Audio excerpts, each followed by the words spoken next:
Nous est une tradition avant chaque cérémonie. Et c'est pour moi un plaisir de prendre part à la présente conférence après quelques moments d'absence.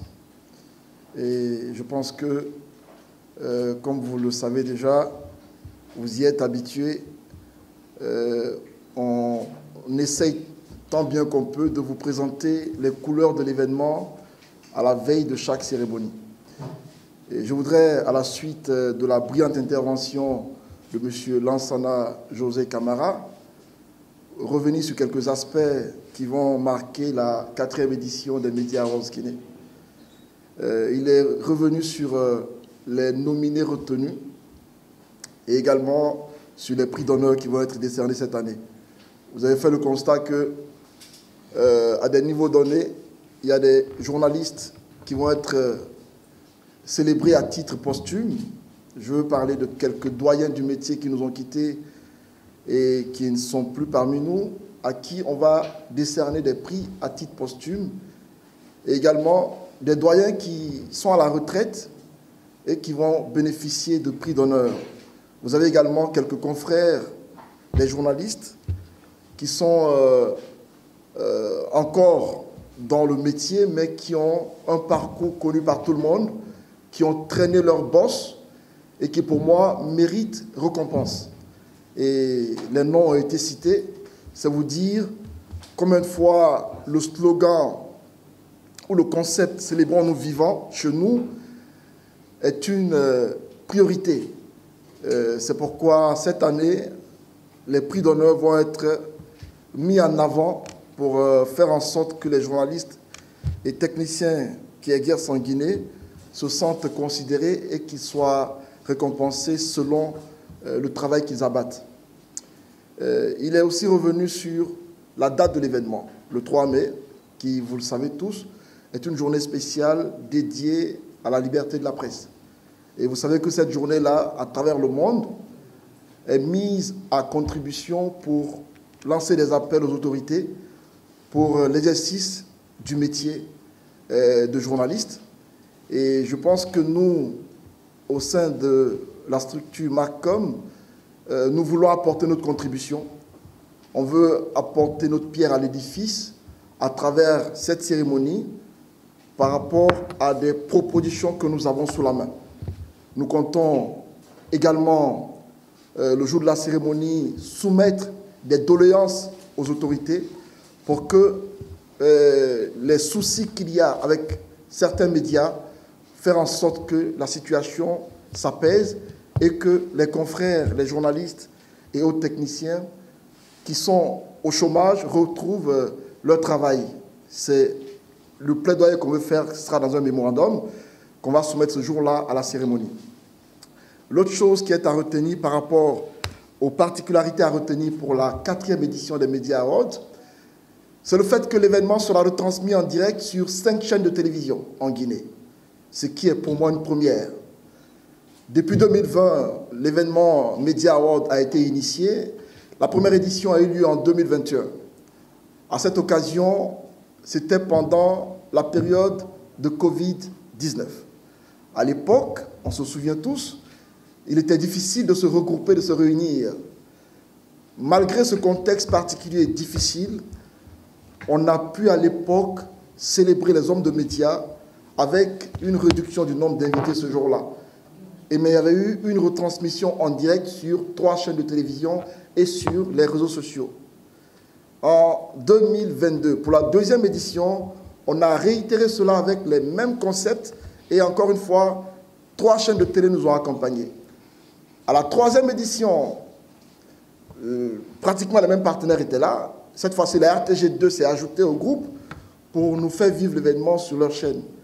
Aujourd'hui, nous avons bénéficié de la confiance de 5 chaînes de télévision, à savoir la RTG2, West Africa TV, 6 TV, Calac TV et Kavi Media, qui prennent l'engagement de nous aider à retransmettre en direct l'événement simultanément, ce qui est pour moi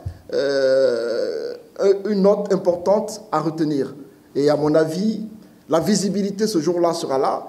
Et sur les médias sociaux, je sais que certains médias ici présents ne vont pas manquer l'occasion à leur tour de retransmettre en direct l'événement, ce qui fera que ce jour-là, ce 3 mai, va être une journée toute spéciale parce que les journalistes, hommes et femmes, seront à l'honneur.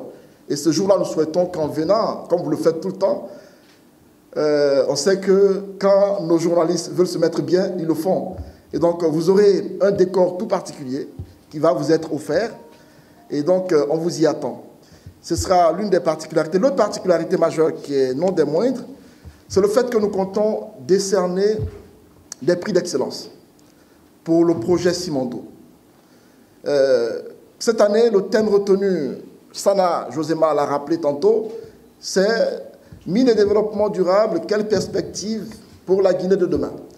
Et pour ça, on a besoin de décerner des récompenses à des personnes qui, nous pensons, avoir posé des actes majeurs dans la transformation de la Guinée à travers le projet Cimando.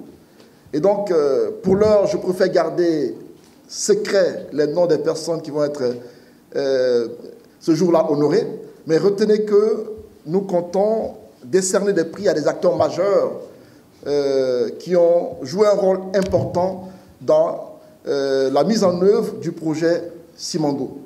Et l'autre chose également qui est à retenir pour cette 4e édition des Media Awards Guinée, c'est le Grand Prix. Je reviens là-dessus parce que c'est important.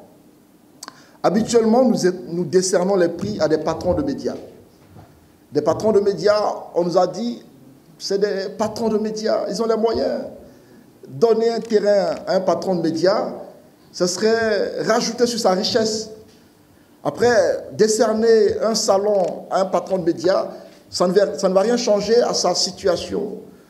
Mais permettre à un journaliste, reporter, présentateur, technicien, de bénéficier d'un grand prix, ce serait changer quelque chose à sa condition de vie. On a trouvé la proposition pertinente. On s'est dit, voilà, si durant 3 éditions, on a décerné des prix, les grands prix aux patrons de médias, désormais, on décide de faire autrement. On va décerner le grand prix à l'un des lauréats de cette cérémonie. Ça peut être n'importe qui parmi vous qui est retenu parmi les nominés. Et donc, c'est bien de le noter parce que c'est un changement majeur. Il y a quelques personnes qui ont postulé à cette compétition, dont la candidature n'a pas été retenue. Je sais qu'il y a eu de la frustration, il y a eu des propos qu'on a entendus ça et là, et puisque nous, on ne spécule pas, on préfère parler directement de manière officielle, c'est pourquoi on a préféré attendre pour nous retrouver face à vous et vous dire ce qui en est. Quelques-uns ont postulé, malheureusement, les prix dans lesquels ils ont postulé, ils ont été les seuls à postuler. Moi, j'ai trouvé regrettable qu'on soumette à candidature des prix et que les journalistes s'abstiennent ou refusent de postuler. J'ai pensé que c'était une occasion pour les acteurs des médias de démontrer qu'ils sont capables d'initier des choses.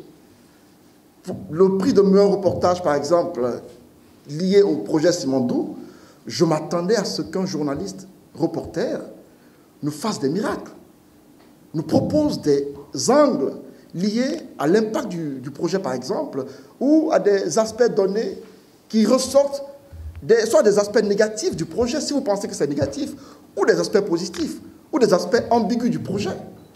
Mais on n'a rien vu de tout cela. Je me suis posé des questions. J'espère que ce matin, on va échanger autour de la question. Quelques-uns diront pourquoi ils ne l'ont pas fait. Mais je m'attendais à ce qu'il y ait des actions dans ce sens, que les rédactions emmènent leurs reporters sur le terrain pour réaliser un travail dans ce sens-là. Parce que pour moi, lorsque vous faites cela, au bout de ce travail qui sera fait, il y a certainement une récompense qui va suivre. Et donc, j'ai été surpris de voir que ce talent n'a pas existé dans le travail qui a été demandé. Et donc, globalement, à ce stade, ce qu'il y a à retenir pour cette cérémonie, il y aura des prestations artistiques comme chaque année. Il y aura également des panels, comme l'a dit M. Sana, qui vont être animés par des experts du domaine environnemental, également du domaine minier, qui vont être présents, qui vont introduire la cérémonie à travers des exposés liés à l'impact et à l'importance du projet Simandou. Donc, arrivé là, je vais m'arrêter. Je sais que vous avez des questions et on va revenir avec la réponse à vos différentes questions.